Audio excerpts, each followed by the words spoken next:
जय गौ माता, जय गौ माता, जय गौ माता, जय गौ माता, जय गौ माता, जय गौ माता, जय गौ माता, जय गौ माता। अरे बात पते की तुम्हें बताओ, हाँ बात पते की तुम्हें बताओ, सुन लो ध्यान लगाए। गौ माता देवों की जननी, नाम सुमर ले भाई।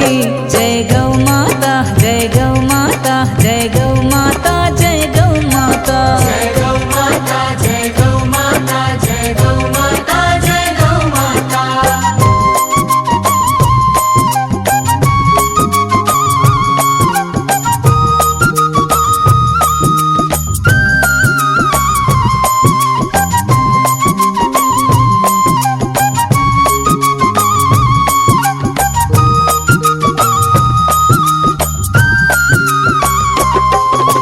गोबर और गौमूत्र बिना है पूजा पाठ अधूरी।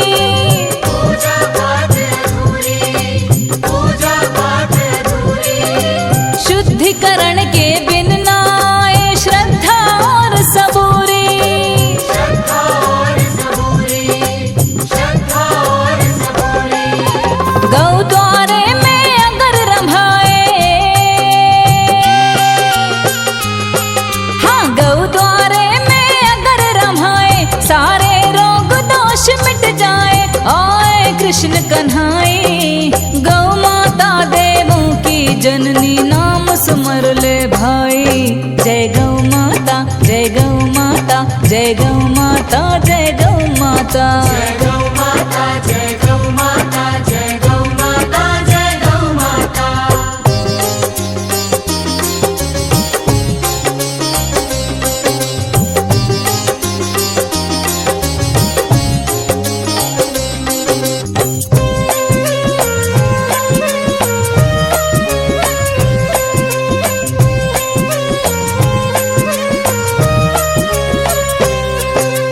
नंदन सुरहन श्यामा कपिला, गौ के रूप हजार।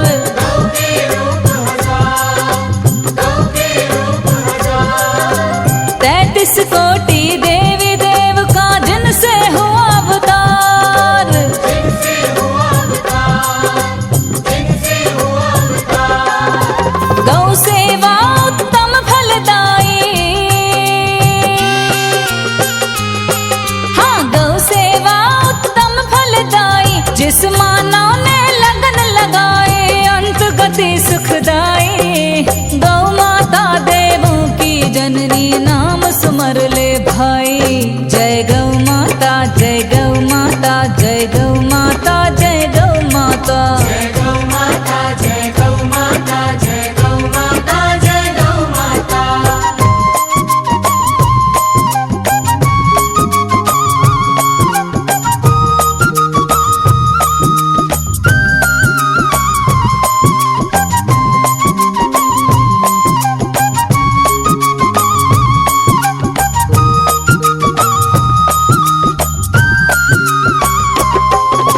कृष्ण और बलराम ने ब्रज में वन वन घास चराए।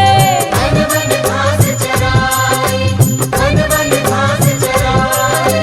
गौ गोपाल ने रक्षा करके प्रेम की रीत बनाए। प्रेम की रीत बनाए, प्रेम की रीत बनाए। लोबे नाम शरण तेरी आए, लोबे नाम शरण तेरी आए। ये शहनाज तेरे गुण गाए, संतन कथा सुनाए। गौ माता देवों की जननी, नाम सुमर ले भाई। जय गौ माता, जय गौ माता, जय गौ माता, जय गौ माता, जय गौ माता, जय गौ माता, जय गौ माता, जय गौ माता। अरे बात पते की तुम्हें बताओ, हाँ बात पते की तुम्हें बताओ, सुन लो ध्यान लगाए। गौ माता देवों की जननी,